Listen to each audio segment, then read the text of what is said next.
श्री स्वामी समर्थ. ओम दिगंबराय नमः. रत्नागिरी येथील गावखडीमधील प्रसिद्ध मनोरथपूर्ती श्री स्वामी समर्थ मठ याबद्दल तर आपण सर्व जाणतच आहोत.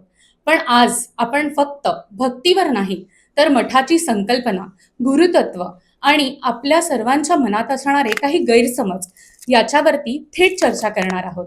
चला तर मग सुरुवात करूयात आजच्या पॉडकास्टला.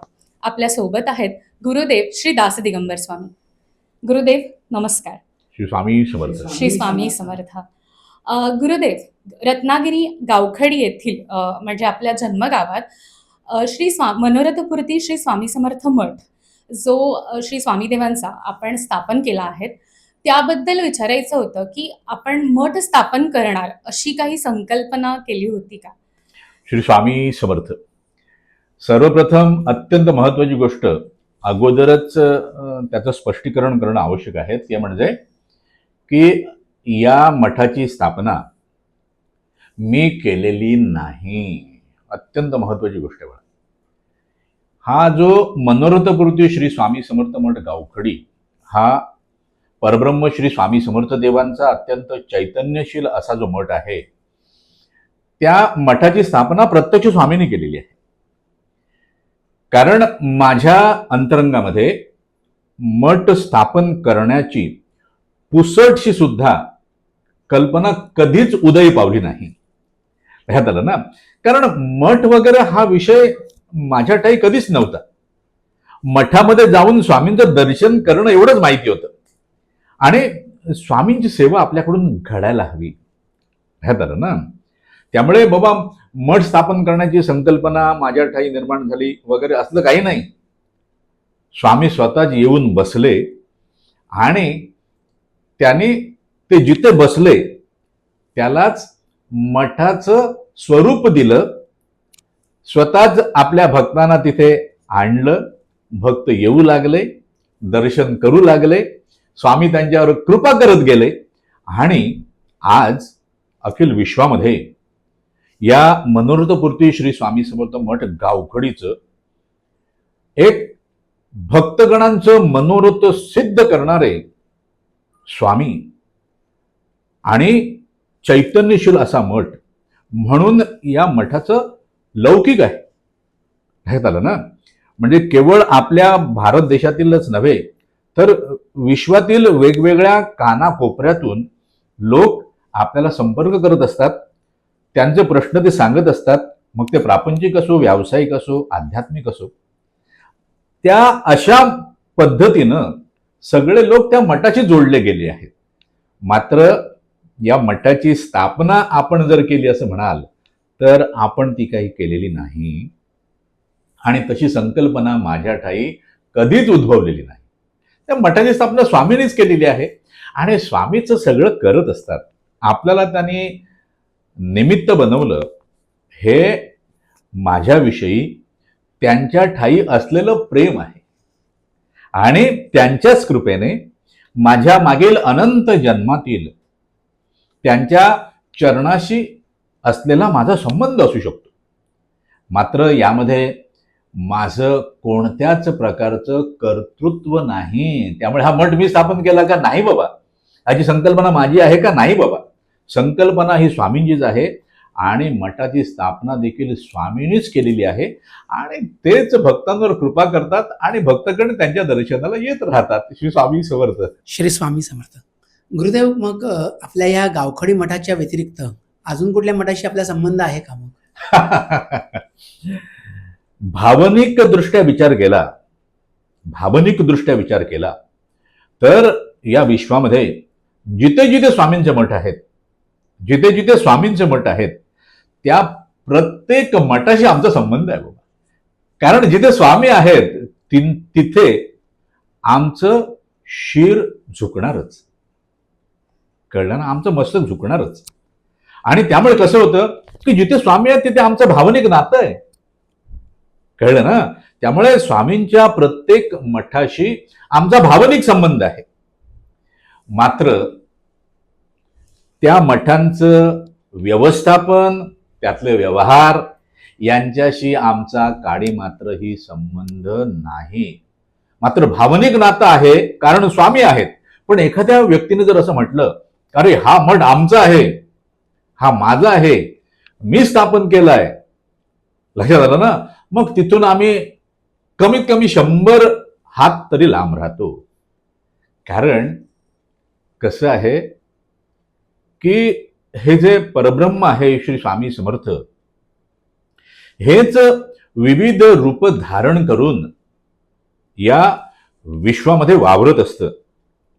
मात्र एखादा अहंकारी जीव जर असं म्हणू लागला की या मठाची स्थापना मी केली आहे, हा माझा मठ आहे, हा आमचा मठ आहे, तर तो निश्चितपणे अज्ञानरूपी अंधकाराचं ते तांडव असतं.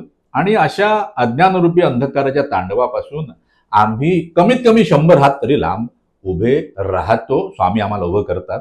अन्यथा स्वामींच्या प्रत्येक मठाशी आमचं भावनिक नातं आहे. श्री स्वामी समर्थ. गुरुदेव, पुढचा प्रश्न असा होता की मठ म्हणजे काय, किंवा कशाला मठ म्हणावं? एखादी वास्तू सुंदर आहे म्हणजे ती मठ आहे का? श्री स्वामी समर्थ. फार सुंदर प्रश्न विचारलास बाळा तू. मठ कशाला म्हणावं? त्या चांगल्या उत्तम अशा भिंती तयार केल्या, त्याला उत्तम असे दरवाजे लावले, खिडक्या लावल्या, उत्तम असं छप्पर तयार केलं, ह्यात आलं, उत्तम प्रकारची रोषणाई केली, लाइटिंग केली, तिथे स्वामींची मूर्ती आणून बसवली. एवढं केल्याने मठ काही होत नाही. ह्यात आलं ना, अत्यंत महत्वाची गोष्ट आहे. स्वामींचा मठ कुठला? तर जिथे स्वामी चैतन्य रूपाने वावरत असतात. मठामध्ये स्वामींची मूर्ती असेल तर तो मठ नाही. मठामध्ये स्वामींचं जर वास्तव्य असेल, स्वामी जर त्या मठामध्ये वास्तव्य करून असतील, त्या वास्तूमध्ये वास्तव्य करून असतील, तर ती वास्तूच मठ होते. मग त्याला मठ म्हणून स्थापन करा, अन्यथा इतर काही म्हणून स्थापन करा. जिथे स्वामींचं वास्तव्य आहे, जिथे चैतन्य रूपाने ते वावरत आहेत, मग ती वास्तू कशी का असे ना. आज आपण गावखडीतील मठाची वास्तू जर पाहिली तर त्या वास्तूच्या छपरावर पत्रेच लावलेले आहेत. लक्षात आलं ना. मात्र त्यामध्ये वावरणारं ते चैतन्य परब्रह्म श्री स्वामी समर्थ एवढ्या प्रखरतेने जाणवतं की येणारा प्रत्येक भक्त त्याचा अनुभव करतो. त्यामुळे मठ कशाला म्हणावं? तर जिथे स्वामींचं चैतन्य रूपाने वास्तव्य आहे, ह्यात आलं ना. आणि जिथे चैतन्य रूपाने वास्तव्य आहे तिथे भक्तगणांकडून सेवा घडतेच, ह्यात आलं ना. आणि शेवटी कसं आहे बाळा, की भक्तगण मठामध्ये येतात म्हणजे काय होतं, तर भक्तगणांना स्वामीच आणतात. ह्यात आलं. स्वामीच आणतात, त्यांच्याकडून सेवा करून घेतात वेगवेगळ्या प्रकारच्या, आणि आपल्या नामाचा जयघोष करून घेतात. कारण जिथे स्वामींच्या नामाचा जयघोष आहे तिथे अज्ञानरूपी अंधकार काही टिकत नाही, तिथे ज्ञानाचा प्रकाश होतो आणि भक्तांचं जीवन जे आहे ते आनंदाने भरून जातं. म्हणजेच मठ म्हणजे काय, तर जिथे स्वामींचं चैतन्यरूपी वास्तव्य आहे आणि जिथे येणाऱ्या भक्तगणांच्या जीवनामध्ये आनंदाचा प्रकाश होतो, ती वास्तू म्हणजेच स्वामींचा मठ आहे. श्री स्वामी समर्थ. आपले काही प्रेक्षक आणि भक्त वर्ग जो आहे तो साधारणतः नेहमी असाच प्रश्न विचारतो की आपला जो श्री स्वामी समर्थ मठ गावखडीला आहे तो मनोरथपूर्ती श्री स्वामी समर्थ मठ आहे असं म्हटलं जातं. त्याचं नेमकं आपण काय सांगू शकाल? श्री स्वामी समर्थ, त्याला 2 कारणं आहेत प्रामुख्याने. कळलं ना. पहिलं कारण म्हणजे श्री स्वामी समर्थ देवांची जी मनोरथ सिद्ध करणारी पदयात्रा आहे, महापदयात्रा गावखडी ते अक्कलकोट, जी प्रतिवर्षी निघते. गेली 20 वर्ष ही पदयात्रा अविरतपणे चालू आहे. म्हणजे अगदी कोरोनाच्या काळामध्ये सुद्धा शासकीय परवानगी मिळून विश्वातील ही एकमेव पदयात्रा आहे जी कोरोना काळामध्ये सुद्धा चालू राहील. या पदयात्रेमध्ये जो जो सहभागी होतो, जो सहभाग देतो, जो सहयोग देतो, त्या प्रत्येकाचं स्वामी मनोरथ सिद्ध करतात असा भक्तगणांचा अनुभव आहे. लक्षात आलं ना? त्यामुळे हे एक कारण. आणि दुसरं कारण म्हणजे जो जो भक्त संसार तापाने पीडित होऊन गावखडी मठामध्ये येतो आणि आपलं दुःख तिथे निवेदन करतो, आपली व्यथा तिथे निवेदन करतो, आपलं दैन्य स्वामींना सांगतो. खरं तर स्वामींना सांगण्याची आवश्यकता नसते, तरी सुद्धा तो भक्त स्वतःच्या समाधानासाठी सांगतो.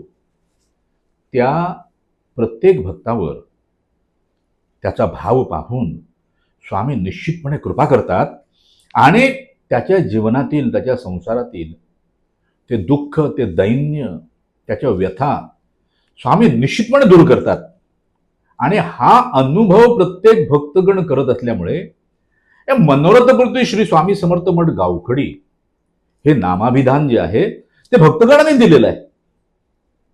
ते काय आपण दिलेलं नाही, भक्तगणच म्हणतात अरे हा मनोरथ सिद्ध करणारा स्वामींचा मठ आहे, म्हणून तो मनोरथपूर्ती श्री स्वामी समर्थ मठ गावखडी म्हणून तो प्रसिद्ध आहे. कारण भक्तगणांचं कोणतंही काम, त्याची कोणतीही कामना, त्याची इच्छा गावखडीला स्वामींच्या मठामध्ये येऊन भक्तिभावाने ज्याने ज्याने माथा टेकला, स्वामींवर पूर्ण विश्वास ठेवून, त्या प्रत्येकाचं मनोरथ स्वामी सिद्ध करतात असा भक्तगणांचा अनुभव आहे. श्री स्वामी समर्थ.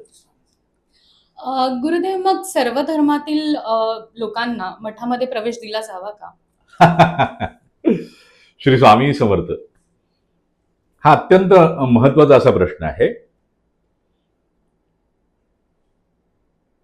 श्री स्वामी समर्थ देव जे आहेत हे प्रत्यक्ष परब्रह्म आहे. लक्षात कळलं ना?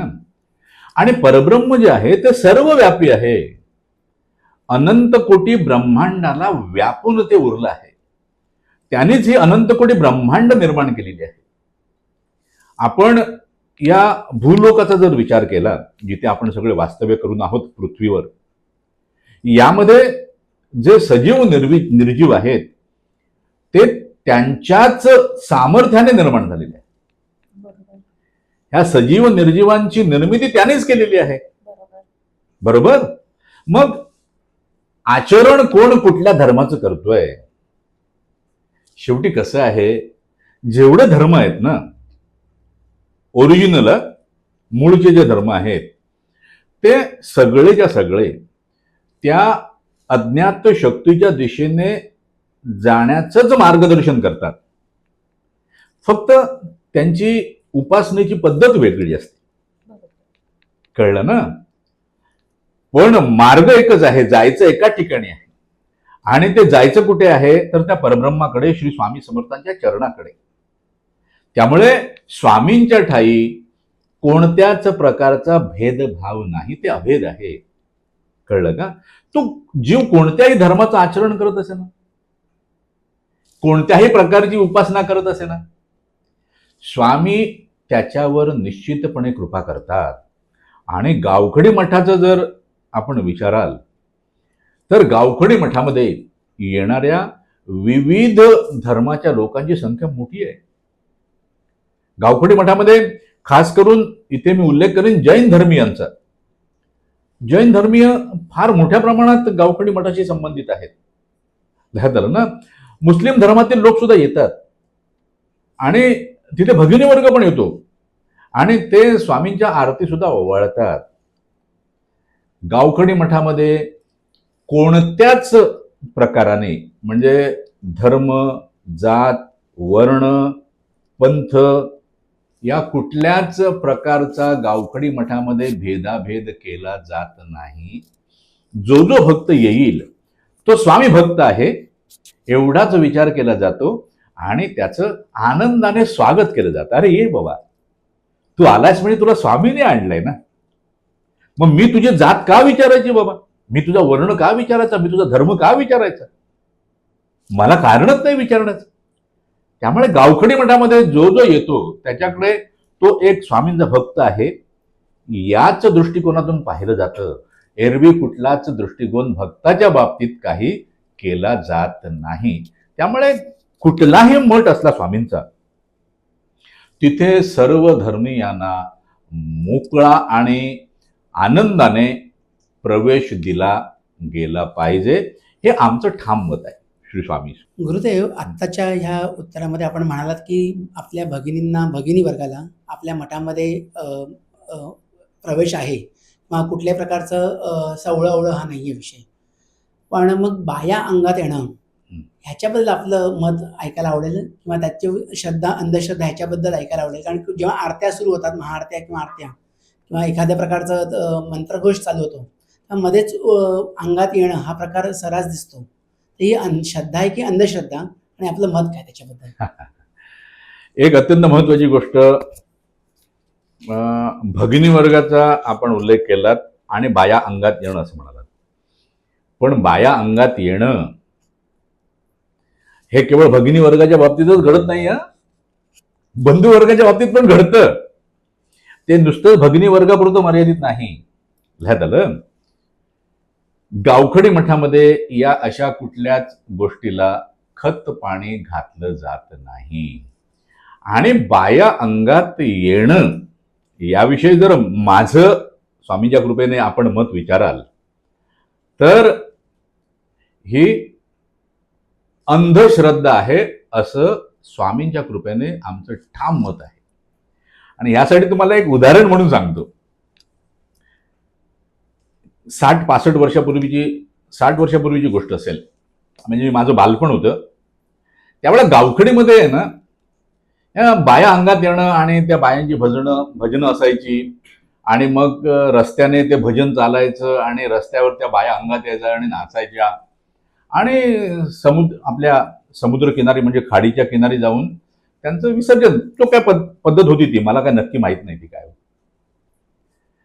त्यावेळेला मी माझ्या बाबांना एकदा विचारलं होतं, बाबा, ह्या लोकांच्या अंगात बाया येतात आणि ते नाचत असतात, कळलं ना?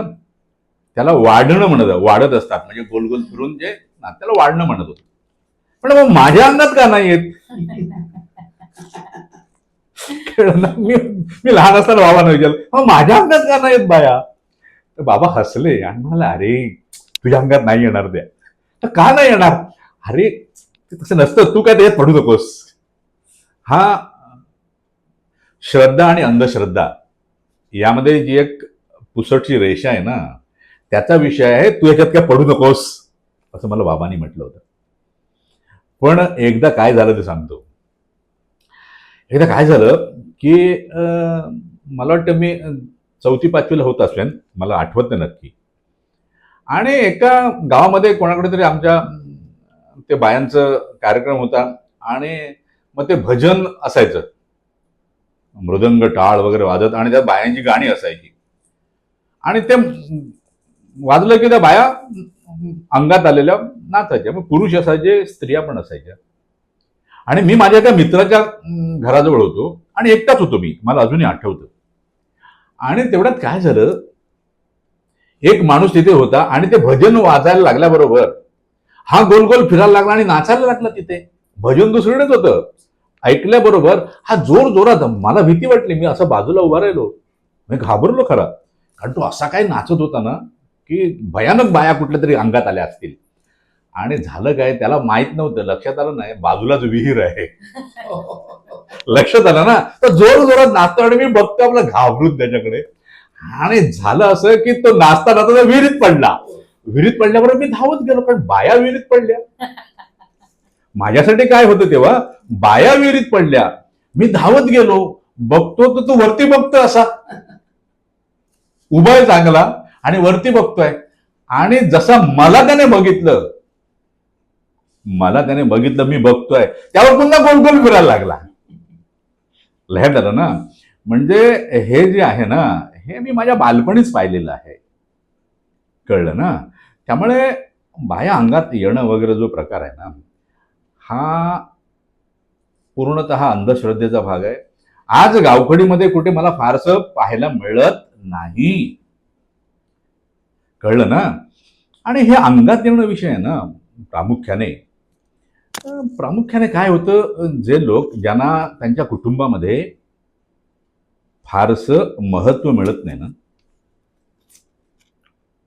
म्हणजे 80% स्त्रिया 20% पुरुष, ते लोक आपलं महत्व वाढवण्यासाठी कधी कधी या गोष्टी करत असतात. ह्यात आलं. त्यामुळे बाबा अंगात येणं म्हणजे काहीतरी बाबा देव आलाय वगैरे, देव काय असा कोणाच्या अंगात येत नाही. हे तो देह जो नाचत असतो तो मनाच्या अधिपत्याखाली असतो, मन त्याला नाचवत असतं आणि तसं तो नाचत असतो.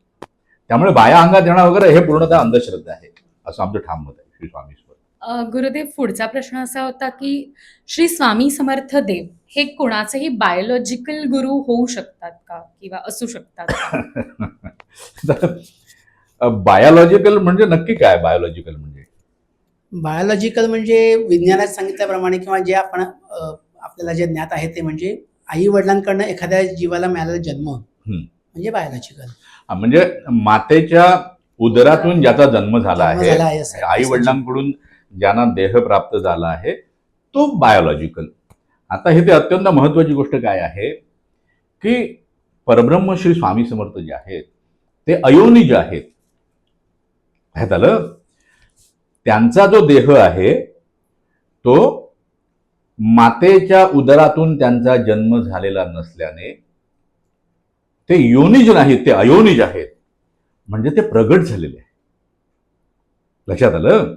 ते प्रगट झालेले आहेत. आणि स्वामींच्या प्रगटीकरणाविषयी जेव्हा स्वामीसूत महाराज यांनी वर्णन केलं आहे, त्या वर्णनानुसार स्वामी अष्टवर्षीय बालमूर्तीच्या रूपात या भूतलावर अवतीर्ण झाले आहेत. त्यामुळे त्यांच्याकडे पाहताना त्यांचा देह जरी दिसत असला तरी तो आई वडिलांकडून त्यांना प्राप्त झाला आहे असं समजून त्यांना बायोलॉजिकल म्हणणं हे सर्वात मोठं भयंकर असं अज्ञान आहे. पण त्यामध्ये तू असा प्रश्न मिळेल की ते बायोलॉजिकल गुरु, बरोबर ना? आता कसं आहे बाळा की जे अयोनिज आहेत त्यांना आपण योनिज म्हणून त्यांना बायोलॉजिकल गुरु म्हणणं हे अनंत जन्मातील अज्ञानाचं गाठोडं डोक्यावर घेऊन फिरण्यासारखं आहे. यज्ञ म्हणून चूल पेटवण्यासारखं बाळा. यज्ञ म्हणून चूल पेटवणं आहे आणि म्हणून हाच यज्ञ करतोय मी आणि त्या चुलीतून अज्ञानाचा काळाकुट्ट असा धूर निघण्यासारखा आहे. कळलं ना? आणि त्या धुराने काय होतं, डोळ्यात गेला धूर तो की डोळे आपण मिट्टो चोळत राहतो आणि समोरचं काही दिसत नाही आपल्याला. तसंच होतं.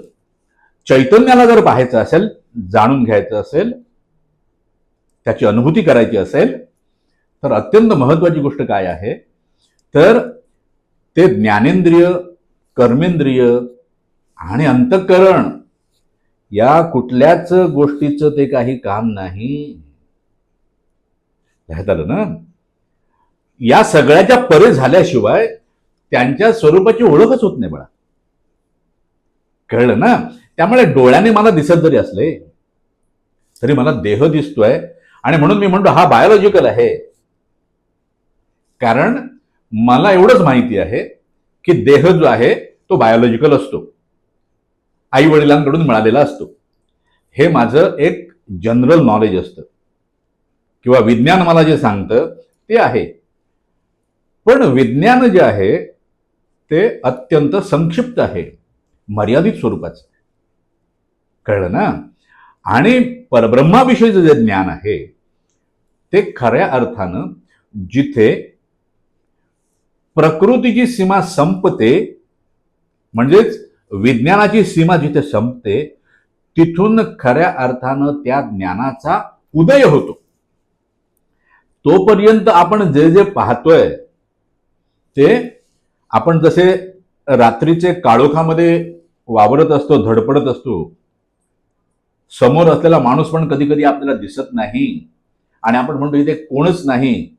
कधी कधी एखादं झाड तिथे उभं असतं आणि आपण त्याला भूत समजतो आणि बोंबा मारायला लागतो, अरे भूत भूत भूत. कारण तशी परिस्थिती आहे. कारण माझ्या डोळ्यावरची त्या अविद्येची पट्टी दूर न झाल्यामुळे मी विपरीत ज्ञान स्वतःच्या ठाई निर्माण करून घेतो. थोडक्यात म्हणजे कसं आहे बाळा, की रहाटाला बांधलेला जो बैल असतो ना, त्याच्या डोळ्यावर झापड असते. त्याला माहितीच नाही तो काय करतोय. त्याला असं वाटत की मी खूप क्रमण केलं. कळलं ना? मात्र त्याने क्रमण त्याचं घडलेलंच नसतं बिचारायचं. तो एकाच ठिकाणी गोल गोल गोल गोल फिरत असतो, कारण त्याच्या मानेवर जोखड असतं आणि डोळ्यावर पट्टी असते. ह्यात आलं ना? माणसाचं सुद्धा असंच आहे. जीव आहे ना तो. जीवदशेमध्ये जीवन कंठणारा प्रत्येक आत्मा जो आहे त्याच्या मानेवर संसाराचं जोखड आहे आणि अविद्येची झापड आहे. लक्षात आलं? मग तो अशा वेगवेगळ्या कल्पना करत राहतो. वेगवेगळ्या कल्पना करतो. हा, स्वामी माझे बायोलॉजिकल गुरु आहेत, हा माझा बायोलॉजिकल गुरु आहे, तो माझा बायोलॉजिकल गुरु आहे. अरे गुरु म्हणजे काय चणे फुटाणे वाटले की काय? चणे फुटाणे नाही येत ते. गेलो दुकानात, अरे 5 रुपयाचे चणे दे, चणे घेतले, झाले, हे माझे गुरु. अरे बाबा, गुरु शिष्याचं नातं जे आहे ना, त्याची परंपरा आणि त्याचं वास्तव, त्याचं स्वरूप फार वेगळं आहे. ह्यात आलं ना? त्यामुळे कुणी कोणाला काही म्हटलं, हा माझा गुरु, अरे त्या गुरुनी तुला शिष्य म्हणून स्वीकारायला हवं. आणि स्वामींनी तर स्पष्ट म्हटलेलं आहे, आम्ही कोणाचंच गुरुपद स्वीकारत नाही. ह्यात आलं ना? त्यामुळे स्वामी हे कोणाचे मुळात गुरु नाहीत आणि बायोलॉजिकल गुरु असण्याचं तर यत्किंचितही कारण नाही. श्री स्वामी समर्थ. मग गुरुदेव, गुरु म्हणजे नक्की काय? आपण मागच्या पॉडकास्टमध्ये ह्याचं स्पष्टीकरण दिलं, पण आम्हाला परत ऐकायला आवडेल विस्तारित. गुरु म्हणजे नक्की काय? बर, श्री स्वामी समर्थ.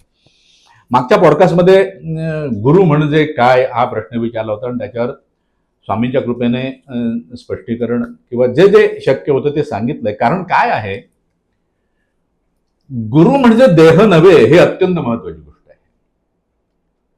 जो तर देह असेल तर त्याचं वर्णन करता येतं बाबा. लक्षात आलं ना? मग त्याचा चेहरा किती तेजस्वी आहे, त्याची वाणी किती ओघवती आहे, त्याच्या नजरेमध्ये कसं तेज आहे, या आपण बघून त्याचं वर्णन करता येतं. पण गुरु म्हणजे देह नव्हे, गुरु हे तत्व आहे. लक्षात आलं ना? गुरु हे तत्व आहे आणि ते निरंतर आहे. निरंतर आहे.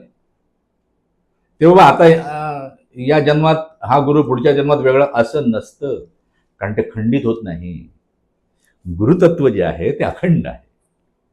अखंड आहे. कळलं ना? ते खंडित होत नाही. मग गुरु म्हणजे काय असा जर प्रश्न विचाराल तर गुरु याविषयी आपल्या अनेक ग्रंथांमध्ये अनेक गोष्टी सांगितलेल्या आहेत. पण त्यामध्ये न जाता, पण त्याचाच आधार घेऊन जर सांगायचं झालं,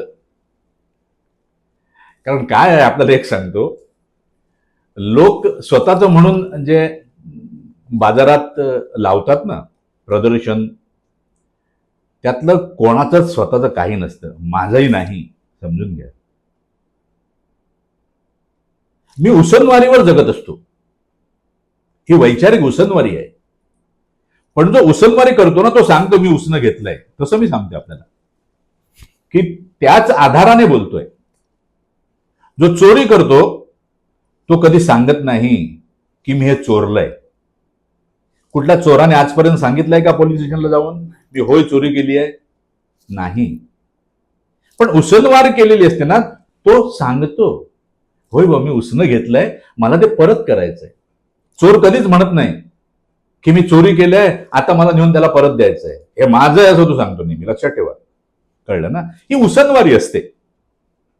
तर माझ्यासारखा माणूस सुद्धा उसनवारीच करत असतो. त्यामुळे तुम्ही आता स्वामींच्या कृपेने जे काही स्वामी बोलून घेतील ते माझं आहे असं तुम्हीही समजण्याचं काही कारण नाही. मीही ते काही स्वामींच्या कृपेने समजत नाही. पण गुरु म्हणजे जर काय असं विचाराल तर जो शिष्याच्या ठाई आत्मबोधरूपी बीजारोपण करतो आणि तेवढं करून थांबत नाही. त्या बीजाला अंकुर कसा फुटेल त्यासाठी आत्मज्ञानाचं जल आणि खत त्याला देत राहतो. त्याला अंकुर फुटला की त्या अंकुराचं विशाल अशा वटवृक्षामध्ये त्याचं रूपांतर कसं होईल यासाठी जो निरंतरपणे त्या वृक्षाकडे म्हणजे त्या शिष्याकडे अत्यंत कृपाळू अशा नजरेनं पाहत राहतो आणि स्वतःच्या आत्मबलाने त्या बीजांकुर फुटलेल्या जीवाला आत्मरूपी वटवृक्षामध्ये रूपांतरित करतो. तो खरा गुरु. मी वटवृक्ष का म्हटलं ते सुद्धा अत्यंत महत्वाचं, कारण त्याच वटवृक्षापासून भविष्यामध्ये वेगवेगळे वटवृक्ष तयार होतात. अत्यंत महत्वाची गोष्ट आहे बघा. आणि अत्यंत त्याहूनही महत्वाची गोष्ट काय आहे, जो गुरुकृपेच्या सावलीमध्ये जो जो जीव वावरत असतो त्याला इतर कोणत्याच सावलीची गरज लागत नाही, कारण त्याला कुठली झळ पोचत नाही. ह्यात आलं ना. त्यामुळे गुरु म्हणजे काय असं जर विचारलं तर गुरु म्हणजे आई आहे का, माता आहे का, असाही प्रश्न निर्माण होईल. पण मातेकडे जर आपण पाहिलं तर माता आपल्या बाळावर प्रचंड प्रेम करते. पण ते बाळ जन्माला कसं येतं तर मातेच्या उदरामध्ये गर्भधारणा होते. लक्षात आलं. मातेच्या उदरामध्ये गर्भधारणा होते आणि मातेच्या उदरातून ते बाळ जन्म घेतं. ती नाळ मातेशी जोडलेली असते, त्यामुळे माता त्या बाळावर असीम असं प्रेम करते. बरोबर. पण गुरुना माता नाही म्हणता येत बाबा. का तर बाह्य जगतामधील सगळं गुरु आपल्या उदरामध्ये घेतात आणि शिष्यावर प्रेम करतात. लक्षात आलं. त्यांना इतर कुठल्या नाळीची आवश्यकता लागत नाही. तर गुरु पिता आहे असं म्हटलं तर पिता जो आहे तो एका जन्मापुरता असतो, प्रत्येक जन्मामध्ये तो पिता मिळत नाही. पण गुरु जे असतात ना ते जन्म जन्मांतरीची साथ सोबत करणारे असतात. लक्षात ठेवा. म्हणून म्हटलं गुरु हे तत्व आहे, ते अखंड आहे, निरंतरपणे वाहत आहे. कळलं ना. मग गुरु कल्पवृक्ष आहे का बाबा? गुरु कल्पवृक्ष आहे का? तर कल्पवृक्षाच्या सावलीत मला बसायला लागतं पहिली गोष्ट, आणि कल्पवृक्षाच्या सावलीत बसून मी जी इच्छा धारण करतो ना ती इच्छा माझी फलद्रूप होते. पण गुरु हे असं तत्व आहे, ते तू इच्छा धर नाही तर नको धरूस, तुझ्या कल्याणाचं जे जे आहे ते करणार. ते शिष्याला निरीच्छ करतात. अरे शिष्याकडे इच्छा शेष राहत नाही. शिष्याच्या मनामध्ये इच्छा निर्माण व्हायच्या अगोदरच त्याची इच्छा फलद्रूप झालेली असते, त्यामुळे तो इच्छा धारण करत नाही, निरीच्छ होतो. ह्यात आलं ना. त्यामुळे गुरुला कल्पतरू पण म्हणता येत नाही बाबा. मग तो चिंतामणी आहे का? ज्याला हातात घेऊन आपण एखाद्या गोष्टीचं चिंतन केलं तर ती गोष्ट आपल्याला प्राप्त होते.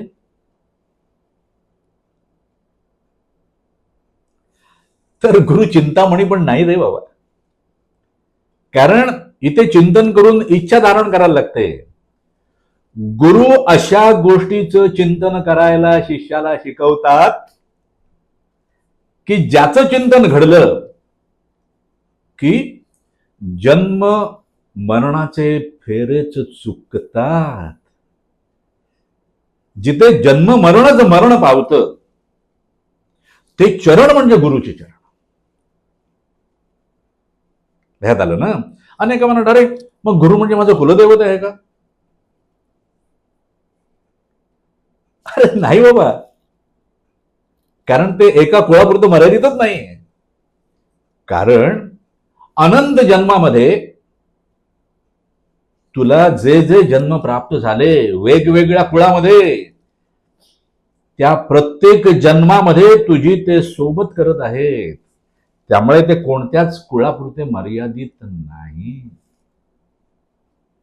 लक्षात आलं ना. त्यामुळे गुरूंविषयी बोलताना काय बोलावं बाबा, कळलं ना. या संसार वृक्षाचं जर छेदन करायचं असेल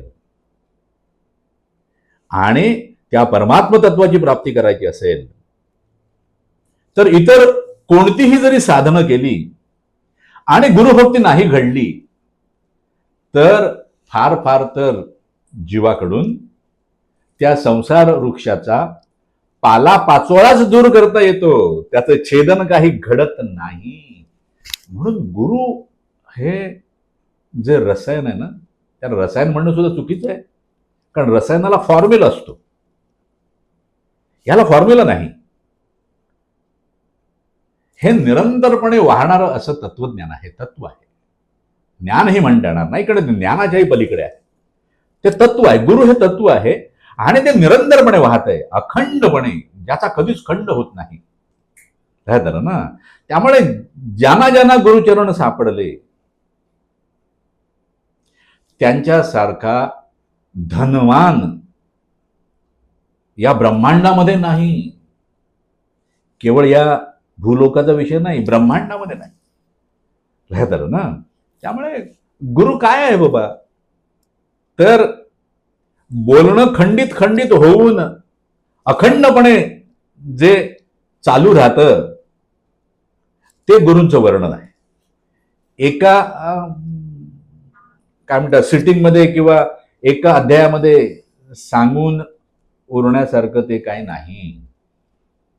आणि आपल्याला एक छोटीशी कथा सांगतो सत्ययुगातली. सत्ययुगामध्ये एक सोमदत्त नावाचा एक ब्राह्मण होता. धर्मपरायण होता. उत्तम रीतीने सगळे कर्म घडत होते, कारण सत्ययुग होतं. सत्ययुगामध्ये काय वाटेल त्या माकड चेष्टा चालायच्या नाहीत, त्या कलियुगामध्ये चालतात. आणि तो सोमदत्त जो आहे तो ब्रह्मवादी गौतम ऋषींच्या चरणी गेला आणि त्यांच्याकडून त्याने गंगा तीरी बसून त्याने धर्माचं ज्ञान, शास्त्राचं ज्ञान मिळवलं. त्या गौतम ऋषींनी सुद्धा त्याच्यावर अत्यंत प्रेमयुक्त अंतःकरणानं ज्ञानाचा वर्षाव केला आणि तो ज्ञानसंपन्न झाला.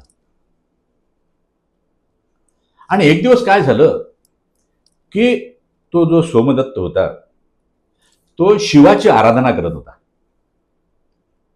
आणि एवढ्यात त्याचे गुरु गौतम ऋषी तिथे आले. अत्यंत तेजस्वी होते, पण हा त्या आराधनेमध्ये मग्न असल्याने तो काही जागेवरून उठला नाही, त्यांना प्रणाम केला नाही. पण गौतम ऋषी तेजस्वी जरी असते ना तरी अत्यंत शांत होते, प्रेमळ होते. त्यांना आनंद झाला, अरे वा, माझा शिष्य धर्म अनुष्ठानामध्ये मग्न आहे, छान.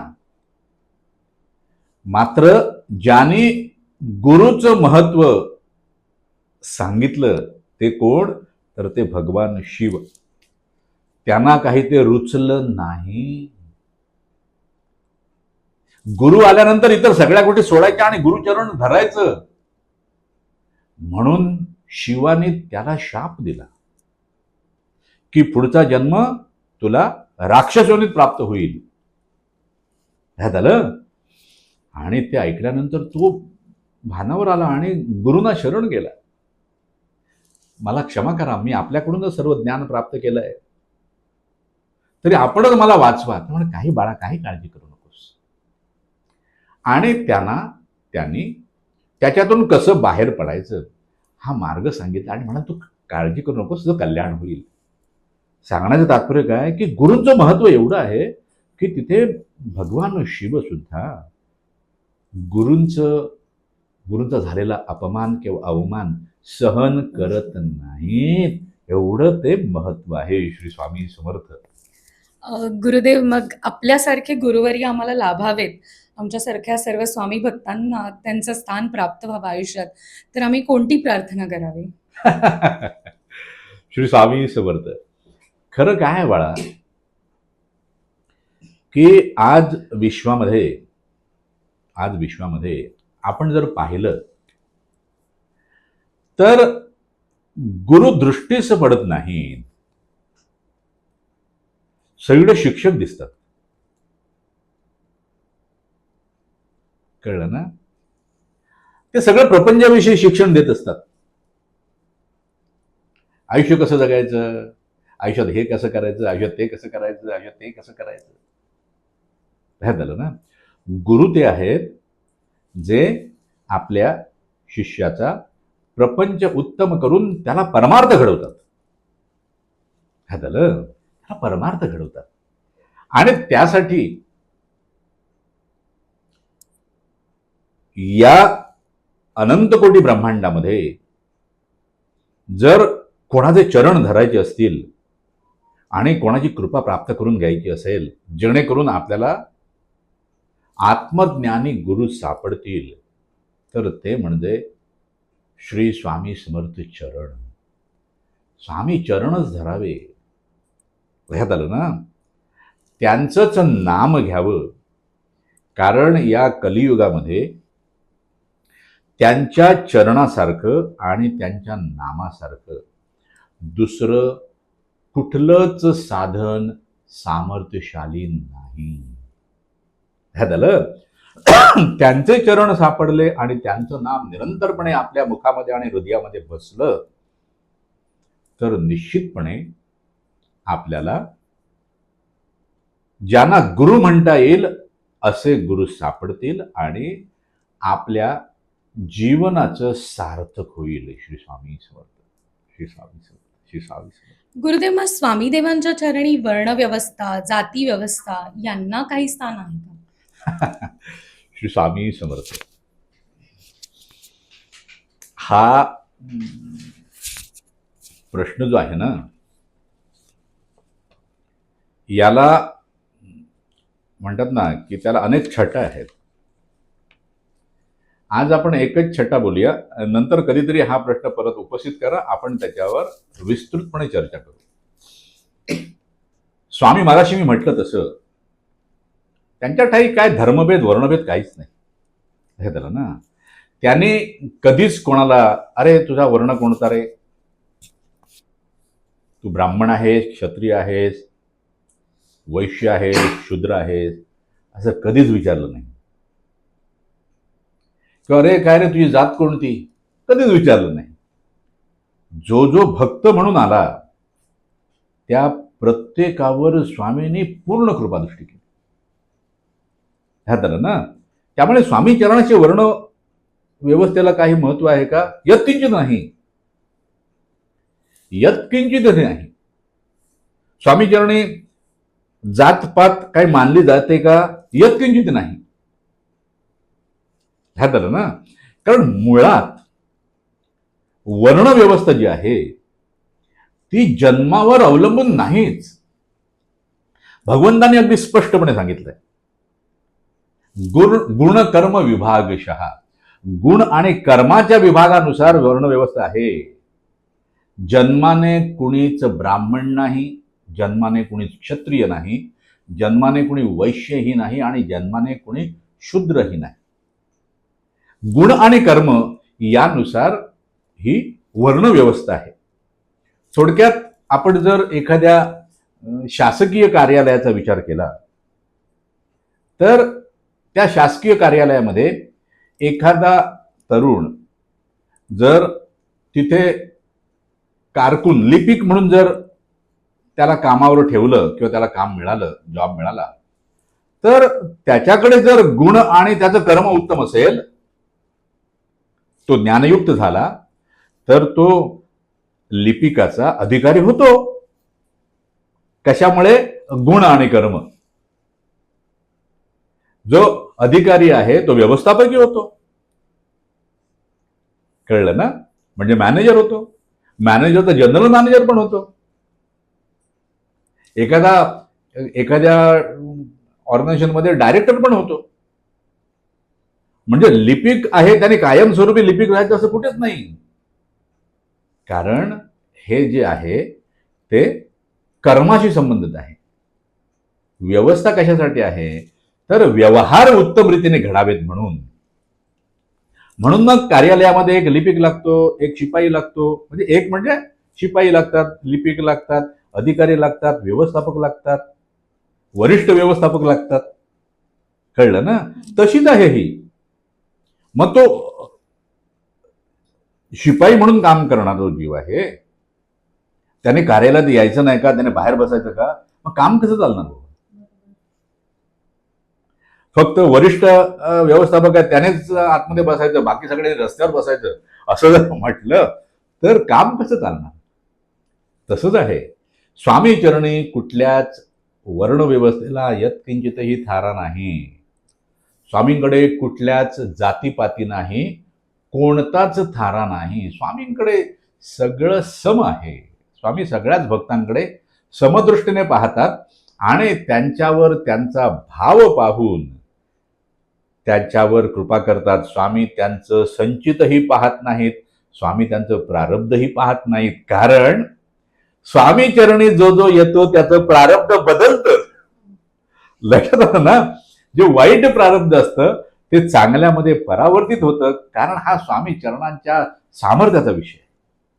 फक्त भक्ताकडे शुद्ध भक्तिभाव हवा. श्री स्वामी समर्थ.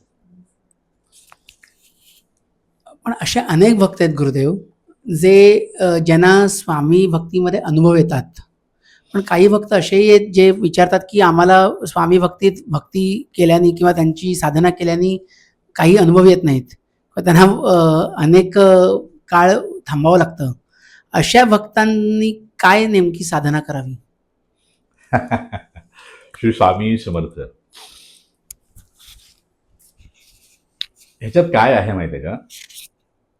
अत्यंत महत्वाची गोष्ट समजून घ्यावी. साधना केल्यामुळे मला काहीतरी प्राप्त झालंय या भ्रमात कोणी राहू नये. महत्वाची गोष्ट काय असते? तुम्ही अनेक गोष्टी केल्या चांगल्या आणि वाईटाची संगत घडली. महत्वाचं सांगतो अत्यंत. आणि वाईटाची संगत जर घडली तर अगोदर केलेल्या सगळ्या चांगल्या गोष्टी या केराच्या टोपलीत जातात. ह्यात आलं. मात्र काही वाईट लोकदृष्टीने वाईट गोष्टी घडल्या असतील, चुकीच्या गोष्टी घडल्या असतील, मात्र चांगल्याचा संग घडला तर अगोदर घडलेल्या वाईट किंवा चुकीच्या गोष्टींचा परिणाम किंवा प्रभाव जो आहे तो चांगल्या गोष्टीच्या संगतीने कमी होतो आणि आपण चांगल्याच्या दिशेने क्रमण करू लागतो. उत्तम मिळवण्याच्या दृष्टीने क्रमण करू शकतो. त्यामुळे अत्यंत महत्वाची गोष्ट काय आहे की ज्याच्याकडून जी कोणती साधना घडते ती कोणत्याही प्रकारची असू दे, नामसाधना असू दे, पूजेच्या रूपाने साधना घडते, कोण कुठली तरी पोथी वाचतोय, कोण मठामध्ये येऊन केर कचरा काढतोय, कोण स्वामींच्या चरणी स्वामींच्या पूजेसाठी फुलं आणून देतोय, कोण बिल्वपत्र आणून देतोय, कोण तुलसीपत्र आणून देतोय, कोण स्वामी चरणी नैवेद्य अर्पण करतोय, स्वामी भक्तांसाठी महाप्रसाद देतोय. कोणत्याही प्रकारच्या सगळ्या साधनाच आहेत. ह्यात आलं ना? पण तरी सुद्धा त्याला त्याचं मनोरथ पूर्ण होत नाही असं जर वाटत असेल तर त्याने एक गोष्ट स्वतःला त्वरित सांगावी की स्वामींच्या चरणांच्या संगतीत आल्यापासून स्वामी नामाची संगत मला जेव्हापासून घडू लागली, म्हणजे स्वामीनाम माझ्या मुखात आलं आणि हृदयात बसलं, स्वामी चरणांचं मी नित्य दर्शन करतोय आणि मला शक्य ती मी साधना करतोय, त्यापासून आजपर्यंत त्याच्या जीवनामध्ये जे जे घडलंय त्याच्याकडे त्याने पाहावं, म्हणजे त्याच्या लक्षात येईल की अनेक गोष्टी अशा घडलेल्या आहेत ज्यामध्ये मी खाईत पडणार होतो, परंतु मी सपाट अशा भूप्रदेशावर ठेच लागून पडलो आणि मी उभा राहिलो. बरोबर. काय झालं? म्हणजेच माझ्या जीवनामध्ये काळाकुट्ट अंधार असताना केवळ माझ्यासमोर केवळ संधी प्रकाश आला, धुसर असा प्रकाश आला आणि मी पुढे वाटचाल करू शकलो. काय झालं? त्यामुळे जर माझं इप्सित साध्य होत नाही असं जर एखाद्याला वाटलं तर त्याने स्वतःला भाग्यवान समजावं, कारण जोपर्यंत इप्सित साध्य होत नाही तोपर्यंत तो जीव अत्यंत मनोभावे स्वामींची सेवा पूजा साधना करत असतो. ज्या क्षणी त्याला साध्य होतं, आपण बघा कोणी असू द्या, भक्त मान्य करत नाहीत, भक्त मान्य करत नाहीत, अहंकार कुठेतरी असतो. तो भाग वेगळा, आपण त्यावर जाऊया नको. भक्त मान्य करत नाही, थोडं नाही मी अजून नाही रे बाबा. एखादी इप्सित गोष्ट साध्य करण्यासाठी जेव्हा तो स्वामींची साधना करत असतो, त्यामुळे त्याला आधी मुळात साधना म्हणताच येत नाही, तो व्यवहार असतो. ह्यात आलं. मग जेव्हा त्याला ते प्राप्त होतं ना, त्यानंतर तो तीच साधना पुढे तशीच अखंडपणे चालू ठेवतो का? तर नाही ठेवत. त्यामुळे जोपर्यंत प्राप्त होत नाही तोपर्यंत उत्तम साधना घडते आहे. ही साधना तुझ्या भविष्यामध्ये तुझ्या कामाला येईल. कळलं ना? आणि दुसरी गोष्ट म्हणजे स्वामींच्या चरणांच्या आणि स्वामीनामाच्या संगतीत राहिल्यामुळे तुझं वाईट, अत्यंत वाईट असं जे प्रारब्ध होतं ते तू सहजपणे भोगून मोकळा झालायस. त्यामुळे वेगळी साधना हवी का? नाही. दृढतेने स्वामी चरण धर, विश्वासाने, भक्तिभावाने आणि श्रद्धेने स्वामी नाम घेत राहा. बाकी तू जे काय करतोयस ते करत राहा. त्यामध्ये वेगळी गोष्ट करण्याची काही आवश्यकता नाही, कारण स्वामी केवळ तुझा भाव तेवढाच ग्रहण करतात. बाकी तू काय उड्या मारतोयस हे ते काही पाहत नाहीत. म्हणून भाव जो आहे तो अत्यंत महत्वाचा. तो निर्मल ठेव, त्यामध्ये दृढता आण आणि स्वामी चरण घट्ट पकड आणि स्वामी नाम घेत राहा. तुझ्यावर स्वामींची कृपा निरंतरपणे चालू आहे आणि ती तशीच चालू राहील. श्री स्वामी समर्थ. असाही एक प्रश्न समजतो की जेव्हा आयुष्यामध्ये एखादं मोठं वादळ येतं, संकट येतं आणि तेव्हा एखादा जीव डगमगतो, तेव्हा त्याचा स्वामींवरचा विश्वास कमी होतो आणि तो डगमगलेला असतो. अशा वेळेला त्यांनी स्वामींवरचा विश्वास कसा टिकवावा? अत्यंत महत्वाची गोष्ट काय होते माहिती आहे का? जेव्हा वादळ येतं ना जीवनामध्ये, तेव्हा त्या जीवाने काय करायला पाहिजे? खरं त्याने आपली झोपडी घट्ट पकडून ठेवायला पाहिजे. पण जीव काय करतो? वादळाला थोपवायला जातो. अरे वादळ तू थोपून थोपणार नाहीये आणि वादळ आयुष्यभर राहणार नाही. आजपर्यंत कुठलंच वादळ अनंत काळापासून चालू आहे असं काही झालेलं नाही. एकच वादळ आहे, एक वादळ आहे जे अनंत काळापासून चालू आहे. ते म्हणजे प्रत्येक जीवाच्या अंतरंगामध्ये वासनारूपी तांडव करणारं वादळ. लक्षात आलं? वासनारूपी तांडव करणारं वादळ अनंत काळापासून चालू आहे. एरवी दुसरं कुठलंच वादळ अनंत काळापासून चालू नाही. लक्षात आलं ना? त्यामुळे वादळ आलं तर आपली झोपडी घट्ट पकडायची, वादळाला थोपवायला जायचं नाही. म्हणजेच काय? वादळ येऊ दे नको येऊ दे, मी जर स्वामी चरणांना घट्ट मिठी मारून राहिलो, स्वामी चरणांना घट्ट मिठी मारून राहिलो, तर वादळ येऊ दे का नको येऊ दे, छोटं येऊ दे ना तर मोठं येऊ दे, माझी झोपडी उडून जाणार नाही किंवा ती खाली पडणार नाही, याची शाश्वती स्वामींकडून आहे. ह्यात आलं ना. त्यामुळे वादळ आलं तर मी काय करायचं? अरे वादळ नसतानाच स्वामी चरणांना घट्ट मिठी मारलीस आणि तू जर ती सैल होऊ दिली नाहीस, तर वादळ आलं आणि गेलं हे तुला कळणारही नाही.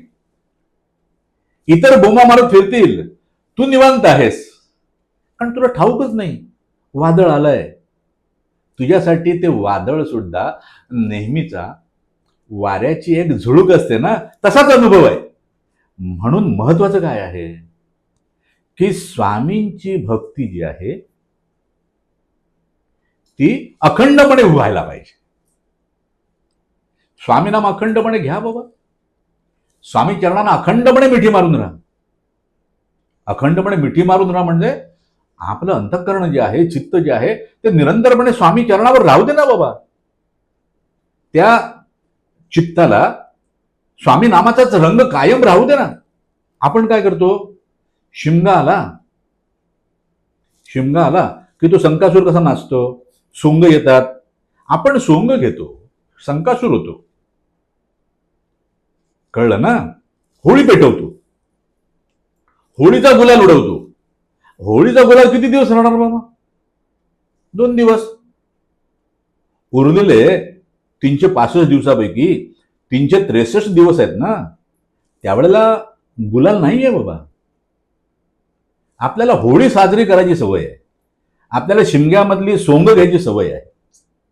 ते न करता निरंतरपणे स्वामी नामाचा गुलाल जर मी माझ्या अंतःकरणामध्ये धारण केला, तर पहिली गोष्ट म्हणजे काय, मला सोंग घ्यायला लागत नाही. हे प्रकृतीचं काय आहे बाबा? सोंग आहे ती सगळी, प्रकृतीची सोंग आहे. तो संकासूर येतो, नाचतो, तो त्याच्या हातात तो पट्टा तो गोल गोल फिरवतो. आमच्या गावी तेव्हाही यायचे. लहानपणी आम्ही घाबरायचो त्या शंकासुरांना.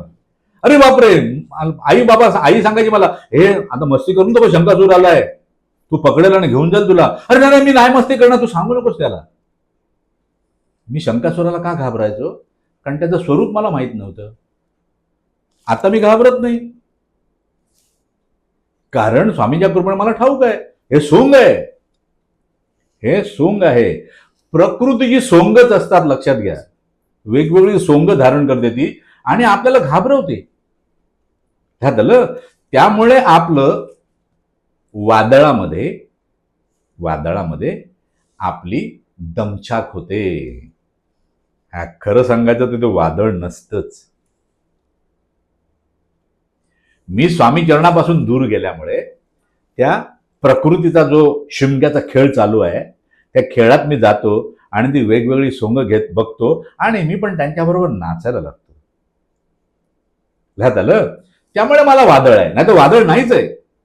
वादळ एकच आहे, मी सांगितलं ते अखंडपणे चालू आहे अनंत काळापासून. अंतरंगामध्ये वासनारूपी तांडवाचं वादळ, बाकी दुसरं वादळ नाही. बाकी शांती आहे. फक्त स्वामी चरणात राहायला पाहिजे बाबा, स्वामी नामात राहायला पाहिजे. श्री स्वामी समर्थ. गुरुदेव, आजकालच्या धावपळीच्या युगामध्ये खरं तर तासनतास पूजा अर्चा करायला वेळही नसतो. मग अशा वेळेस फक्त श्री स्वामी समर्थ नामाचा मंत्र पुरेसा आहे का? महत्वाचा मुद्दा काय आहे, मगाशी आपण सांगितलं तसं, बाळा, जीवाच्या जीवनामध्ये धावपळ असू दे ना ती शांती असू दे. धावपळ आहे, मला इकडे जायचं तिकडे जायचं आहे, शांती आहे, मी निवांत आहे, दोन्ही गोष्टीमध्ये जीवाने सम राहण्याचा प्रयत्न करावा. भगवंताने सुद्धा भगवद्गीतेमध्ये सांगितलेलं आहे, सुख दुःखे समे कृत्वा. म्हणजे सुख असू दे ना तर दुःख असू दे, दोन्ही गोष्टीमध्ये तू सम राहण्याचा प्रयत्न कर. म्हणजेच काय, तर सुख आलं तरी सुद्धा त्याने तू प्रभावित होऊ नकोस, हवेत उडायला जाऊ नकोस, कारण तुला पंख नाही. 100% जाऊन पडणार तू. दुःख आलं म्हणून स्वतःला खाईमध्ये लोटून देऊ नकोस, कारण तुला वरती चढता येणार नाही. जिथे आहे तिथेच राहा. दोन्ही गोष्टीमध्ये जो सम राहतो त्याच्यासाठी धावपळ आणि निवांत ह्या गोष्टी नसतातच. पण आता तू जो प्रश्न विचारलायस की धावपळीच्या जगामध्ये किंवा जीवनामध्ये पूजा अर्चा करायला वेळ मिळत नाही. अरे पूजा अर्चा करायला तुला सांगितलं कोणी बाबा? पूजा अर्चा करायला 2-2 तास कशाला तू करायला पाहिजे पूजा अर्चा? कारण पूजा अर्चा करताना तुझा देह तू 2 तास बसून ठेवला तिथे, पण तू त्या स्वामी चरणांवर 2 सेकंद तरी असतोस का? हे महत्वाचं आहे बाळा. बाकी सगळं प्रदर्शन आहे रे. प्रदर्शनाने कुठलंच दैवत प्रसन्न होत नाही. कळलं ना? आणि दर्शन काही जीवाला घडत नाही. कारण दर्शन हे अंतरयात्रा आहे. अंतरयात्रा, आतमध्ये जायचंय. मी जे पाहतोय ना समोर ते माझ्या अंतरंगात उतरायला पाहिजे, आणि अंतरंगात उतरायला हवं असेल तर मी एकचित्त होणं आवश्यक आहे. पण पूजा करणाऱ्या कुठल्याही जीवाला विचारा, तो जर म्हणाला की मी 2 तास पूजा करतो आणि 2 तास मी तिथे एकचित्त असतो, 100% स्वतःला सांगायचं, त्याला सांगण्याची आवश्यकता नाही, हा खोटं बोलतोय. कोणी असू द्या, मी असलो तरी, मी जरी म्हटलं तुम्हाला मी 2 तास पूजा करतो, मी 2 तास स्वामी चरणावर एकचित्त होतो, अरे काय खोटं सांगता. मनातल्या मनात म्हणावं, तोंडाने बोलायला जाऊ नये, कारण समोरच्याचा अहंकार जो आहे तो अधिक मोठ्या प्रमाणात जागृत होतो. आणि अहंकारी माणसाच्या संगतीत गेलं की आपला सुद्धा अहंकार वाढतो, हे लक्षात ठेवायचं. म्हणून अहंकारी माणसाची संगत टाळावी. कळलं ना? त्यामुळे तासनतास पूजा करण्याचं काही कारणच नाही. नाम घेत राहिलं नाम, तर निश्चितपणे स्वामी चरणांची संगत घडते. नाम म्हणजे काय आहे हे पहिलं समजून घेणं. तर त्या माझ्या आराध्य दैवताला घातलेली साध आहे. मी हाक मारतो त्याला. कळलं ना? मग हाक मारताना काय होतं? आता तू इथे बसली आहेस, मी तिकडे बघून ऋषाली अशी हाक नाही मारत, मी तुझ्याकडे ऋषाली, बरोबर? म्हणजे मी तुझ्याकडे पाहतो आणि तुला साथ घालतो. आता श्रेयांस हाक मारायची असेल तर मी श्रेयांस असं मी नाही म्हणणार, मी श्रेयांसकडे पाहणार आणि श्रेयांसला हाक मारणार. नाम घेणं म्हणजेच स्वामींना हाक मारण्यासारखं आहे.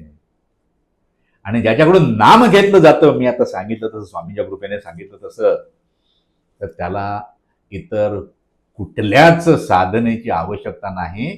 कारण नामासारखं प्रभावी साधन आज तरी या कलियुगामध्ये उपलब्ध नाही. त्यामुळे नाम घेतलं, श्री स्वामी समर्थ म्हणत राहिलं, त्यांना साध घालत राहिलं. साध घालणं अत्यंत महत्वाचं. तर तू पूजा अर्चा कर, नको करूस, स्वामींची संगत तुला निश्चितपणे घडणार आणि ते तुझ्यावर निश्चितपणे कृपा करणारच. श्री स्वामी समर्थ. म्हणजे स्वामी देवांना अंतरंगामध्ये, हृदयामध्ये स्थापित करून घ्यावं नाम घेताना. आणि नाम घेताना स्वामींकडे पाहूनच नाम घ्यावं. आता हा परत वेगळा विषय होतो. कारण मी स्वामी देवांना माझ्या अंतरंगामध्ये स्थापित कसा काय करणार रे बाबा? माझ्या सकाळ झाली की माझ्या घरामध्ये उजेड येतो, बरोबर? त्यासाठी मला काय करायला लागतं? मी दरवाजा माझ्या घराचा उघडायचा, खिडक्या उघडायच्या, आपोआप सूर्याची किरण आतमध्ये येतात. मला सूर्याला पकडून माझ्या घरात आणण्याची आवश्यकता नाही, कारण मला ते करणं केवळ अशक्य आहे. ह्यात आलं? त्यामुळे स्वामींना स्थापित करण्याची आवश्यकता नाही, कारण ते शक्यच नाही. आपण आपल्या हृदयाची, अंतःकरणाची कवाड उघडावी. स्वामी कृपेचा प्रकाश आपल्या अंतरंगामध्ये प्रवेश करतो आणि आपल्या अंतरंगामध्ये अज्ञानरूपी, अविद्यारूपी जो अंधकार आहे तो नाश पावतो आणि मला तिथे स्वामींचं दर्शन घडतं, कारण ते मुळातच माझ्या अंतरंगामध्ये निवास करून आहेत. त्यामुळे त्याला स्थापित वगैरे करायची काही आवश्यकता नाही. नाम घ्यावं, मी सांगितलं तसं स्वामींच्या कृपेने. हाक मारावी, मी हाक मारताना दुसरीकडे बघून तिसऱ्याला हाक मारत नाही. मला एखाद्याची चेष्टा करायची असेल ना, ए ए श्रेयांश, मग श्रेयांश इकडे तिकडे बघायला लागतो आणि मी दुसरीकडे बघत राहतो. मला चेष्टा करायची. आपल्याला स्वामींची चेष्टा नाही करायची बाबा. स्वामींना हाक मारायची, स्वामींना साथ घालायची आहे. त्यामुळे स्वामींना मी अंतरंगात पाहायचं आणि त्यांना साथ घालायची. ते 100% कृपा करणार, 100% प्रतिसाद देणारच. पण जीवाचं कसं होतं, तो ती जपमाळ घेऊन बसतो आणि मला 11 माळा जप करायचा, एवढं त्याला माहिती असतं. याला शिमग्यातलं सोंग घेणं असं म्हणतात. कारण माळ घेऊन जप करणाऱ्या जीवाला जर तुम्ही खरं सांगायला सांगितलं स्वामींच्या समोर उभं करून, तर त्याचं लक्ष त्या माळेकडेच असतं. त्याने माळ घेऊ नये असं मी काय म्हणत नाही, पण त्याचं लक्ष माळेकडे असतं. स्वामींना हाक मारतोय आणि बघतोय त्या माळेकडे, तर स्वामी म्हणणार, काय रे माझी चेष्टा करतोस काय? तू मला हाक मारतोस, मी तुझ्याकडे बघतोय, तू दुसरीकडे बघतोयस, म्हणजे तू माझी चेष्टा करतोयस. लक्षात येतंय? त्यामुळे आपण आपल्या अंतरंगाची कवाडं उघडावी आणि स्वामींना साथ घालावी. स्वामी कृपेचा प्रकाश आपल्या अंतरंगामध्ये प्रवेश करतो, आतलं अज्ञानरूपी अंधकार नाश पावतो आणि मला त्या चैतन्याचं दर्शन होतं. ते तिथे आहेच, त्यांना प्रस्थापित करण्याची आवश्यकता नाही, कारण कोणीच आजपर्यंत त्यांना कुठेच प्रस्थापित करू शकलेलं नाही. कारण ते सर्वव्यापी आहेत रे बाबा. जे सर्वव्यापी आहेत त्यांना मी प्रस्थापित कसं करणार? प्रस्थापित कोणाला करता येतं? जो मर्यादित स्वरूपाचा आहे. आता ही गाय आहे, या गायीला मी उचलून इथे प्रस्थापित केलं, कारण ते मर्यादित स्वरूपाचं आहे, म्हणून मला ते शक्य झालं. जे अमर्याद आहे त्याला मी इथे उचलून कसं काय ठेवणार? शक्यच नाही. ते मुळातच मला आणि माझ्या अंतरंगाला व्यापून आहे. मला फक्त पाहायचं आहे, बाकी काय नाही. श्री स्वामी समर्थ. गुरुदेव, पण आपण पाहतो किंवा श्री स्वामी समर्थांच्या अनेक किंवा काही प्रार्थनास्थळी असं सांगितलं जातं की ही अमुक सेवा तुम्ही केलीत किंवा तमुक सेवा तुम्ही केलीत तर तुम्हाला फलप्राप्ती होईल. तर खरं स्वामीदेवांना अशा सगळ्या अवडंबराची गरज आहे का?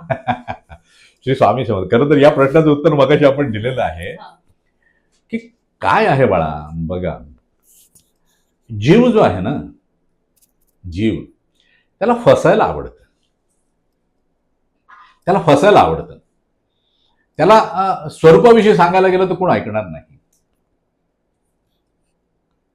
रूपाविषयी सांगायला गेलं ना तर त्याला गोष्टी आवडतात.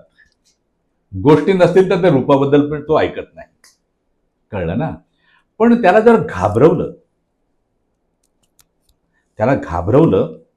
तर तो बरोबर ऐकतो. आणि मग समोरचा माणूस जे सांगतो ना त्यासारखं तो करायला जातो. ह्याला कारण काय माहिती ना? जीव जो आहे म्हणजे आत्मा जो आहे तो खरा पशुपती आहे. मात्र अविद्येला त्याने कवटाळलं असल्यामुळे तो पशुपती असून सुद्धा तो पशुचं जीवन जगतो. त्याला बैल म्हणून जोताला जुंपलं ना की त्याला आवडतं.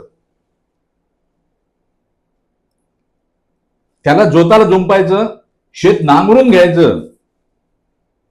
शेत उत्तम पिकलं की तो मालक जो आहे ना तो शेत घेऊन जातो, धान्य घेऊन जातो. याच्या वाट्याला गवत सुद्धा येत नाही. मात्र थोडंसं गवत जरी धान्याने टाकलं ना तरी तो खुश होतो बाळा.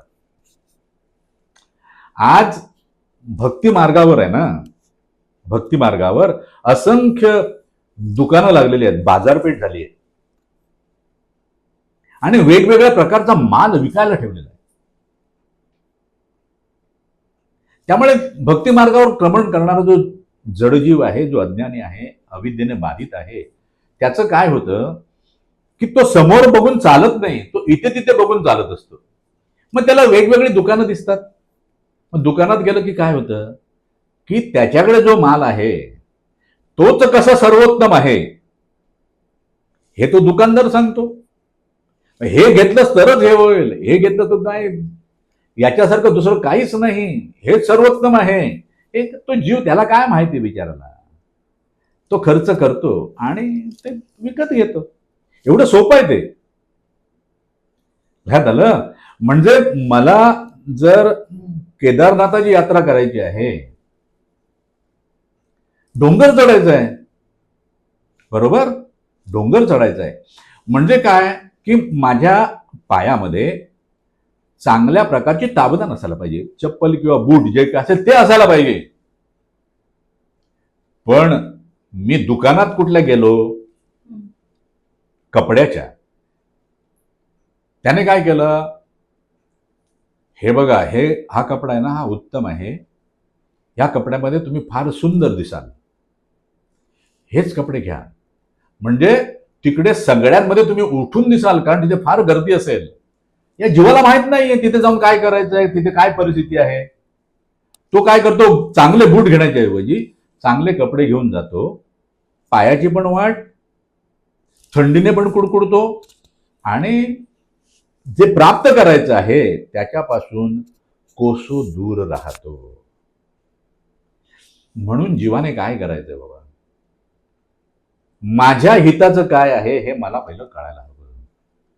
आणि आजच्या कलियुगामध्ये जीवाच्या कल्याणाचं सर्वोत्तम साधन काय असेल तर ते आहे नाम. म्हणून जीवानी या असल्या कुठल्या गोष्टींच्या आहारी न जाता स्वामी नाम घेत राहायचं. बाबा, अरे घे नाम, होईल काम. तुला काय कामच करून हवंय ना, ते नाम तुझं काम करतं ना बाबा. आणि ते नुसतं तुझं काम करून थांबणार नाही, तर ते तुला परमार्थाच्या मार्गावर सुद्धा चालवेल. कारण नामासारखं सामर्थ्यशाली दुसरं काही नाही. लक्षात आलं ना. आणि आपल्या सर्व संत मंडळीने हेच सांगितलं रे. कळलं ना. संत मंडळीने खऱ्या अर्थानं जडजीवांसाठी भक्ती मार्गाची कवाड सताड उघडलेली आहेत. आता जडजीवाने फक्त चालायचं रे बाबा, इकडे तिकडे कशाला बघत बसता, सरळ चालत राहा. त्याने तुम्हाला नामाची शिदोरी दिली आहे, ती शिदोरी घेत जा, वाढवत जा. अरे काहीच कमी पडणार नाही. लक्षात आलं. तुला निश्चितपणे ते तुझ्या गंतव्य स्थानापर्यंत घेऊन जाईल, एवढं सामर्थ्य त्या नामामध्ये आहे. श्री स्वामी समर्थ. गुरुदेव, आजच्या या विज्ञान युगात आपण तारुण्य जे तरुण आहेत, अशा या तरुण पिढीला अध्यात्माकडे वळवण्यासाठी काय सांगाल? आणि ते अत्यंत आता काळाची गरज आहे. हा प्रश्न तसा उत्तम आहे. कारण आज विश्वाकडे पाहिलं तर आपला भारत देश जो आहे तो सगळ्यात तरुण देश आहे असं म्हटलं जातं. कारण आपल्या देशामध्ये तरुणांची संख्या जी आहे किंवा त्यांची टक्केवारी जी आहे ती विश्वामध्ये इतर कुठल्याही देशापेक्षा अधिक आहे. आणि तारुण्य जे आहे ना, तारुण्य हे सामर्थ्य आहे. लक्षात घ्या, अत्यंत महत्वाची गोष्ट आहे. तारुण्य हे सामर्थ्य आहे. तरुणपणी जेवढं काही अधिकाधिक करता येईल तेवढं बालपणही करता येत नाही आणि वार्धक्यामध्ये सुद्धा करता येत नाही. त्यामुळे तारुण्याला अनन्यसाधारण महत्व आहे. म्हणजे जीवनातील हाच कालावधी आहे जो अत्यंत महत्वाचा आहे. ह्यात आलं ना. लोकांना काय वाटतं माहितीये का, की अरे अध्यात्म वगैरे जे आहे ना ते उतार वयात बघू, आता तरुणपणी कुठे करायचंय. कारण लोकांना अध्यात्म म्हणजे काय माहितीये, काय वाटतं की देवळात जाणं, दररोज देवाचं दर्शन करणं, तिथे पूजा अर्चा करणं, याला अध्यात्म समजतात लोक. म्हणजे जो नेहमी देवळात जाणारा माणूस आहे ना त्याला म्हणत नाही तो आध्यात्मिक आहे. कदाचित त्याचा अध्यात्माचा आणि त्याचा काही संबंध आलेला नसेल. अध्यात्म का अंगीकारावं, अत्यंत महत्वाची गोष्ट. आणि ते तरुण पिढीने का अंगीकारावं, तर सर्वप्रथम अध्यात्म जे आहे ते त्या जीवाला त्याची स्वतःची त्याला ओळख करून देते. आता ओळख करून देते म्हणजे काय? तर अध्यात्माच्या मार्गावरून जर तो चालू लागला तर त्याला स्वतःचे स्ट्रॉंग पॉइंट कुठले आहेत आणि विकनेसेस कुठले आहेत हे त्याला कळू लागतं. आणि जीवन हे एक युद्ध आहे बाबा, कळलं ना? आणि तरुणपणी जर ते उत्तम रीतीने त्या युद्धाचा सामना केला तर म्हातारपणीची चिंता उरत नाही. आणि तरुणपणी उत्तम युद्ध करायचं म्हणजे काय करायचं? तर युद्धामध्ये जसे आपण आपल्या उत्तम प्रकारची जी शस्त्र असतात त्यांचा वापर करतो. कमजोर शस्त्र असतात त्यांचा वापर नाही करत, कारण त्याने जर लढाई करायला गेलो तर हरण्याची शक्यता जास्त असते. तसंच जर मला माझे स्ट्रॉंग पॉइंट कुठले आहेत हे जर कळले तर मी त्यांचा वापर माझ्या जीवनामध्ये अधिक करेन आणि मी माझ्या जीवनाचं युद्ध जिंकू शकेन. म्हणजेच काय? तर माझे स्ट्रॉंग पॉइंट कुठले आहेत हे जर मला कळलं तर सर्वात प्रथम काय होतं की मी माझं करिअर कोणत्या प्रकारचं निवडायचं हे माझ्या लक्षात येतं. मग मला इकडे तिकडे फिरून ह्याला त्याला विचारत राहावं लागत नाही. दुसऱ्यांचा सल्ला घ्यावा, त्यात का वाईट असं नाही, पण सल्ला देणारा हा निरपेक्ष बुद्धीचा असावा. ह्यात आलं ना?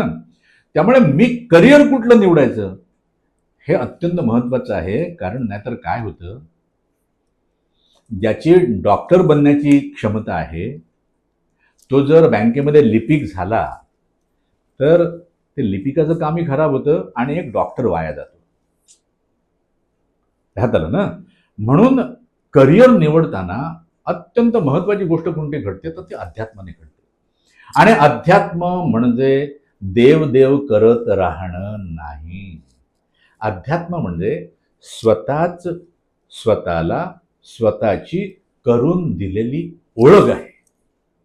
ह्यात आलं ना? म्हणून तरुण पिढीने काय करावं? आपला जो प्रश्न आहे की तरुण पिढीला काय सांगाल, तर तरुण पिढीने काय करावं? आपण दररोज स्वतःसाठी फक्त 5 मिनिटं काढावी, जास्त नाही. 5 मिनिटं बस झाली, 5 मिनिटं.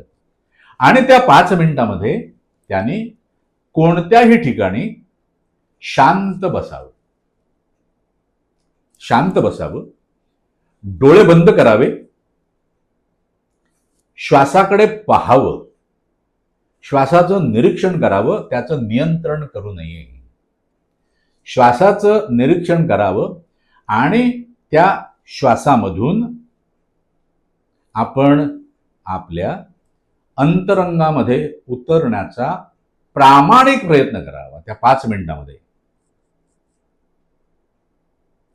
आपल्या जीवनातील अनेक प्रश्नांची उत्तरं त्या आपल्या आतल्या खजिन्यामध्ये आहेत. मी कुठलं करिअर निवडायला पाहिजे सांगणार. अंतरात्मा आवाज देणारच देतो, मात्र त्यासाठी तुम्हाला शांत राहायला लागतं. दररोज 5 मिनिटं स्वतःसाठी. दिवसाचे 24 तास आहेत, बरोबर? त्या 24 तासाला म्हणजे 24 तास म्हणजे त्याला 60ने गुणायचं आहे. त्यातली 5 मिनिटं आहेत काढावी आणि आपल्या अंतरंगामध्ये पाहावं. आपल्या सगळ्या प्रश्नांची उत्तर तिथे आहेत. तो खजिना आहे. आपण त्या खजिन्याकडे कधी बघत नाही आणि त्यामुळे आपण तो अनलॉक करण्याचा प्रयत्न करत नाही. Unlock your treasure. The treasure is within you. आपलं काय होतं, मी खजिना बाहेर शोधायला जातो आणि मग माझ्यावर धडपडण्याची पाळी येते. अरे तो खजिना तुझ्याकडेच आहे आणि त्या खजिन्याला लॉक लावलेलं ना, टाळं, कुलूप, त्या कुलपाची चावी सुद्धा तुझ्याकडेच आहे. तुला काय करायचं, चावी घ्यायची आणि कुलूप उघडायचं आहे आणि तो खजिना घ्यायचा आहे, त्याचा वापर करायचा आहे. म्हणजे जीवन जे आहे ना, त्या जीवनामध्ये योग्य मार्ग सापडतो. कारण जीवनामध्ये योग्य मार्ग सापडणं अत्यंत आवश्यक आहे. अन्यथा काय होतं, चुकीचा मार्गाला एकदा जीव गेला की तो मार्ग बदलता बदलता त्याचं आयुष्य निघून जातं बाबा, आणि शेवटी पश्चाताप करण्याची पाळी येते. म्हणून ही 5 मिनिटं जर प्रत्येकाने स्वतःसाठी काढली तर दुसरं कोणालाच जाऊन विचारण्याची आवश्यकता राहणार नाही की मी काय करू, आणि याची गॅरंटी स्वामींकडून आहे. फक्त त्याने थोडा वेळ श्री स्वामी समर्थ असं थोडा वेळ म्हणावं मुखाने आणि अंतरंगात. बस. तो जप आहे, तो मंत्र आहे, ते नाम आहे, काय आहे काही विचार करायचा नाही, म्हणायचं नुसतं. 100% जीवनामध्ये मार्ग सापडेल. आणि जीवनामध्ये मार्ग सापडणंच अत्यंत आवश्यक आहे. लक्षात आलं ना? नाहीतर जीव इकडे तिकडे भरकटत असतो. दादर स्टेशनला गेलो आणि मला बोरिवलीला जायचंय, तर मला बोरिवलीला जाणारीच ट्रेन पकडायला लागेल. चर्चगेटला जाणारी ट्रेन पकडली तर मी विरुद्ध दिशेने जातो. लक्षात आलं ना? त्यामुळे मार्ग सापडणं अत्यंत, आणि तो अध्यात्माने निश्चितपणे मार्ग सापडतो. श्री स्वामी समर्थ. गुरुदेव, आपले आभार मानावे तेवढे फार कमी, कारण एवढं मौलिक मार्गदर्शन केलं तुम्ही आणि खजिन्याकडे जाण्याची चावी गुरुकिल्ली तुम्ही दिलीत, आणि स्वामी समर्थ. हे स्वस्वरूपाच्या दिशेने नक्की जाणं काय, तर ह्यात तुम्ही सांगितलेली ही गुरुकिल्ली आहे. गुरुदेव, आपले खूप खूप आभार. स्वामी समर्थ.